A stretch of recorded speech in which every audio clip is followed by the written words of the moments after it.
ఆయన అంటున్నాడు, నేను జాతులను పిలుతును, జెండా ఎత్తి వారిని రప్పింతును, వారు నీ పుత్రులను తమ చేతుల మీద మోసుకొని వత్తురంట. మోసుకురావటం అంటే ఏంటండి? నడవరు నీ బిడ్డలు, వాళ్ళు మోసుకొని తేబడతారంట నీ దగ్గరికి.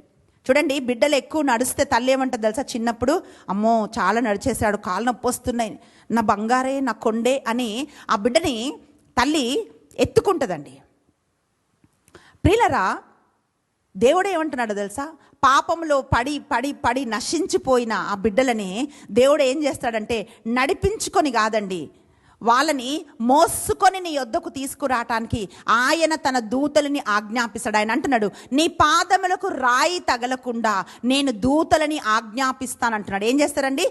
పాదాలు కూడా నడిస్తే రాళ్ళు తగులుతాయని దూతలు ఎలా ఎత్తుకొని వస్తారనే వాగ్దానం మన బిడ్డల పట్ల దేవుడు వాస్తవం చేస్తాడండి. అందుకే వాక్యం అంటుంది, ఇదిగో నీ బిడ్డలని వారు చేతుల మీద మోసుకొని వత్తురు, నీ కుమార్తెలను భుజముల మీద మోసుకొని వత్తురంట.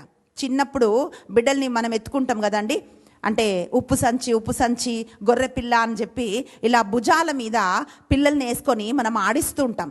దేవుడు ఏమంటున్నాడు తెలుసా? నీ బిడ్డ ఏ ప్రాయంలో ఉన్నా పర్వాలేదు, కానీ నీ కుమార్తెను భుజాల మీద ఎత్తుకొని దేవుడు తీసుకొని వస్తాడంట.